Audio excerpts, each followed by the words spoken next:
সবাইকে শুভ সকাল। সকাল প্রায় 7টা বাজতে 5 মিনিট দেরি। আমি কিন্তু নাকে সর্ষের তেল দিয়ে এখনও ঘুমোচ্ছিলাম, কারণ আজকে সরস্বতী পুজোর ছুটি রয়েছে ছেলে মেয়েদের। তাই ভাবছিলাম ঘুমিয়েই থাকি, কিন্তু এই সকাল সকাল পাখি দুটোর আওয়াজে আমি উঠে যাই।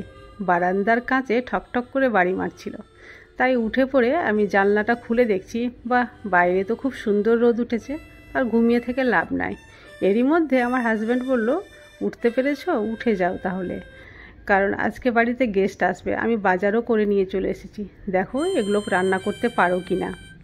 কারণ আমার হাজব্যান্ড জানে যে আমার শরীরটা খুব একটা ভালো নেই, কিন্তু গেস্ট আসবে তো গেস্টকে তো আর ঘোরানো যায় না, হঠাৎ করে আসছে তো রান্না তো কিছু করতেই হবে। তো এই সবজিগুলো করব ভাবছি, আর এই চিকেনটা করব।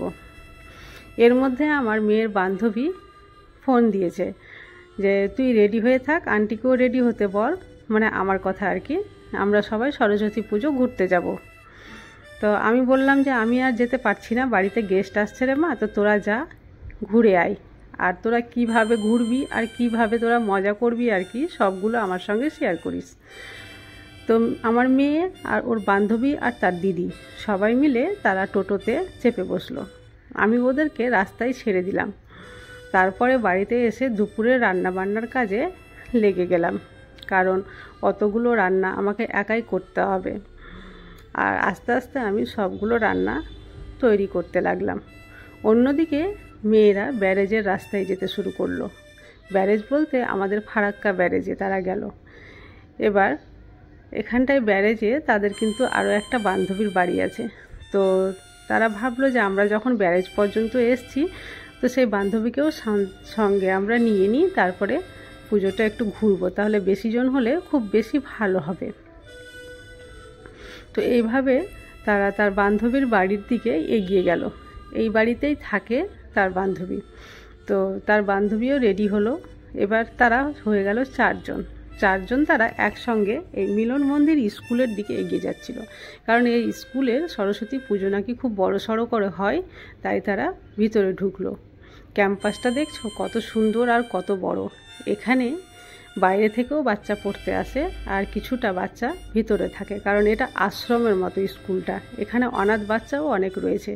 আমার মেয়ে বলছে, মা, অনাথ বাচ্চাগুলোকে দেখে আমার চোখে জল আসছিল, কত ছোট ছোট বাচ্চা, সব একা একা স্নান করছে, খাচ্ছে যাচ্ছে। যখন ভাবছি যে তাদের মা বাবা কেউ নেই দুনিয়াতে, তখন মনে হচ্ছে যে কি ভাববো, বলার কোনো কথা নেই, তাদেরকে দেখেই মায়া লাগছে। এইভাবে ঘুরতে ঘুরতে তারা পুরো স্কুলের চত্বরটাই ঘুরে ফেললো। ভিতর থেকে ছবিগুলো আমার সঙ্গে শেয়ার করেছিল, তাই আমি তোমাদের সঙ্গে শেয়ার করলাম। কিন্তু একটাই সমস্যা, সেই পুজো মণ্ডপে গিয়ে ছবি তোলা অ্যালাউ ছিল না, তাই ছবি সেখানকার তোমাদের সঙ্গে শেয়ার করতে পারলাম না, বিশেষ করে সরস্বতী পুজোর ছবিটা। তারা স্কুল থেকে বেরিয়ে এসে ফুচকার দোকানে লাইন দিয়ে ফুচকা খাচ্ছিল। তারপরে উল্টো দিকে একটা বাড়ির দিকে তাদের নজর পড়েছিল, সেই ছবিটা তুলে নিয়ে এসে আমাকে বলল যে এই ছবিটা কিসের, তুমি চিনো? আমি বললাম হ্যাঁ জানি, এই বাড়িটা অনেক দিন পুরনো, এখানে আগে লোক বাস করতো, এখন করে না। এখানে নাকি ভূতের খুব উপদ্রব হয়েছিল, তাই লোকজন এটা বাড়ি ছেড়ে চলে গেছে। তবে কতটা সত্য আমি জানি না, এটা লোকের মুখে শোনা কথা, তাই আমি তোমাদের সঙ্গেও শেয়ার করলাম। দেখতেই পাচ্ছ বাড়িটা মনে হচ্ছে একেবারে ভুতুরে বাড়ি, তাই না? দেখেই ভয় লাগছে। যাই হোক, মেয়েদের ঘোরা প্রায় শেষ হয়ে আসলো। আর আমি যখন ফোন করলাম, তোদের কি ঘোরা হয়েছে? বললো যে হ্যাঁ মা, হয়ে গেছে, আমরা বাড়ির দিকে রওনা দিচ্ছি। এদিকে আমার গেস্টও বাড়ি থেকে চলে গেছে। দেখতে পাচ্ছ থালাবাসি কতটা হয়েছে, থালা বাসন। এবার সবগুলো এখন আমি ধুয়ে ফেলবো। একা একা সব বাসনপত্র এইভাবে আমি ধুয়ে সব উল্টিয়ে রাখছি, কারণ জলগুলো যাতে নিংড়ে যায়। আমাকে এতগুলো থালা বাসন একাই ধুয়ে উঠাতে হলো। মেয়ে থাকলে হয়তো কিছুটা হেল্প হয়ে যেত, তো একা একা ধুতে গিয়ে প্রায় অনেকক্ষণ সময় লেগে গেল। দেখতে পাচ্ছ কতটা থালা বাসন হয়েছে। এইদিকে মেয়েরা বাড়ির দিকে রওনা দিয়ে দিয়েছে। এই রাস্তাটা হচ্ছে আমাদের ব্যারেজের রাস্তা। এই রাস্তা দিয়ে কিন্তু আমরা অনেক যাওয়া আসা করি, আর এই রাস্তা দিয়েই পড়ে গান্ধীঘাটের রাস্তাটা আর কি। আর একটু গিয়েই সামনে গান্ধীঘাট। এখানে আমরা গরমের সময় খুব মজা করি এসে, কারণ সন্ধ্যের টাইমটা এই গান্ধীঘাটে কাটাতে খুবই ভালো লাগে। এতক্ষণে মেয়ে বাড়িতে এসে হাজির হয়ে গেছে।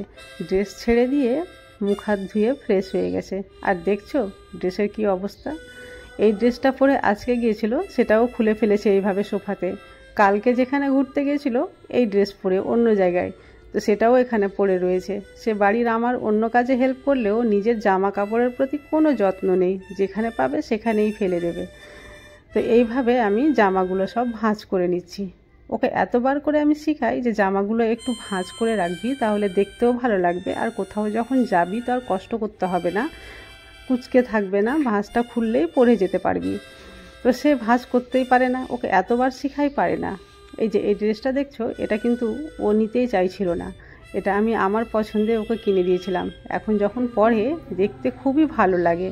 তোমাদের কেমন লাগলো দেখতে আমাকে কমেন্টে অবশ্যই জানাও।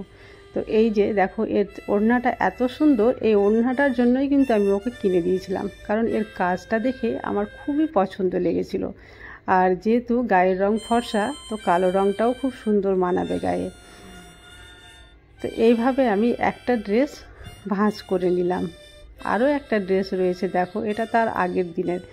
এই ড্রেসটাও আমি ভাঁজ করে নিলাম। এই ড্রেসটাও যখন তখনই পরে, কারণ এই কালারটা নাকি ওকে খুবই ভালো লাগে।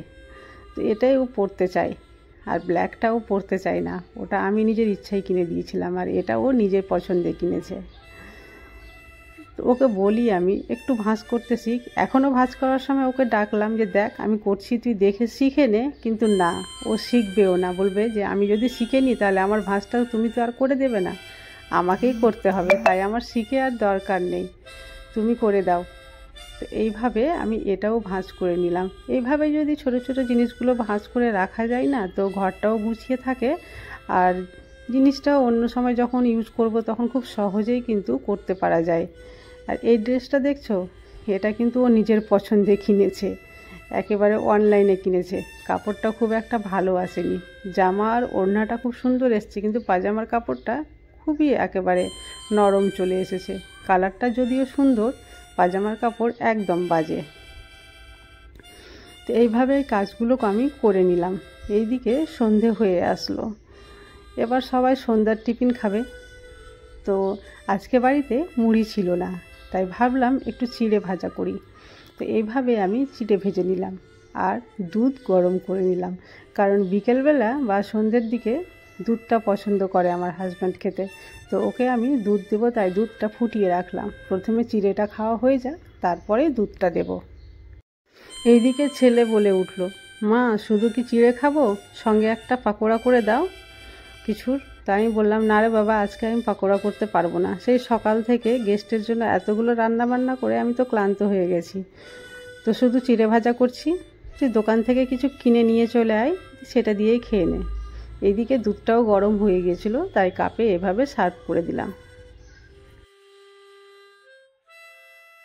দুধ কাপে সার্ভ করার পরে আমি মেয়েকে বললাম তোর পাপাকে ডাক, দুধ আমি দিয়ে দিয়েছি। মেয়ে বলল পাপা একটু বাইরের দিকে গেছে, তো দুধ ঠান্ডা হলে তো খাওয়া যাবে না, তাই আমি ঢেকে রেখে দিলাম। আজকের ভিডিও এখানেই শেষ করছি।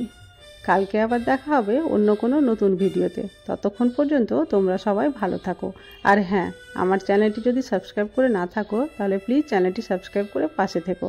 আর ভিডিওটি ভালো লাগলে অবশ্যই একটা লাইক দিতে ভুলিও না।